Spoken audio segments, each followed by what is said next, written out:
राहुल गांधी द्वारा महाराष्ट्र विधानसभा चुनावों में धांधली के आरोपों ने भारतीय राजनीति में एक नई बहस को जन्म दिया है। उन्होंने चुनाव प्रक्रिया की पारदर्शिता पर सवाल उठाते हुए कई गंभीर आरोप लगाए, जिनमें मतदाता सूची में अनियमितताएं, ईवीएम में छेड़छाड़, प्रशासनिक दुरुपयोग, मीडिया के माध्यम से जनमत को प्रभावित करना और मतदाताओं को धमकाने या प्रलोभन देने जैसे मुद्दे शामिल हैं।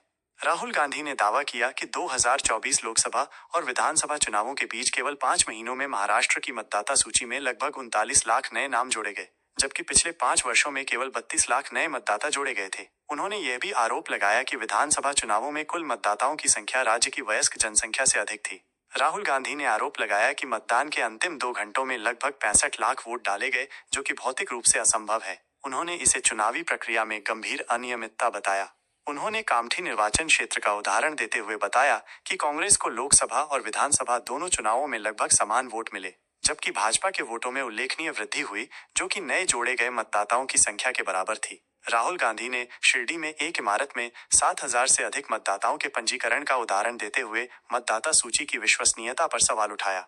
चुनाव आयोग (ईसीआई) ने राहुल गांधी के आरोपों को पूरी तरह से निराधार बताते हुए खारिज कर दिया। आयोग ने कहा कि चुनाव प्रक्रिया स्वतंत्र और निष्पक्ष तरीके से संपन्न हुई है और किसी भी प्रकार की अनियमितता के कोई प्रमाण नहीं है। उन्होंने ये भी स्पष्ट किया कि मतदाता सूची में वृद्धि सामान्य प्रक्रिया का हिस्सा है और इसमें कोई असामान्यता नहीं है।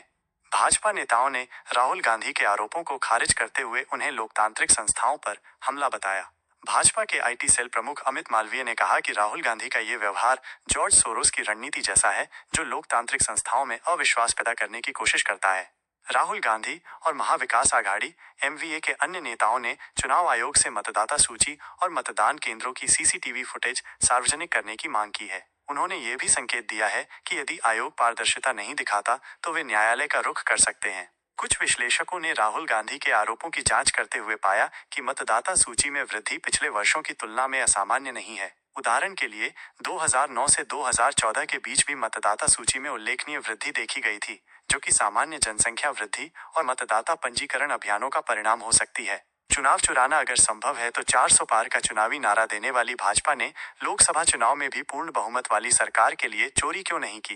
ये सामान्य जनता के मन में बार बार सवाल पैदा हो रहा है। राहुल गांधी के आरोपों ने चुनाव प्रक्रिया की पारदर्शिता और विश्वसनीयता पर एक नई बहस को जन्म दिया है। हालांकि चुनाव आयोग और भाजपा ने इन आरोपों को खारिज कर दिया है, लेकिन विपक्ष की मांगें और संभावित कानूनी कार्रवाई इस मुद्दे को और जटिल बना सकती है। आवश्यक है कि चुनाव प्रक्रिया में पारदर्शिता और विश्वास बनाए रखने के लिए सभी पक्ष जिम्मेदारी से कार्य करें और उचित मंचों पर अपने मुद्दों को उठाएं।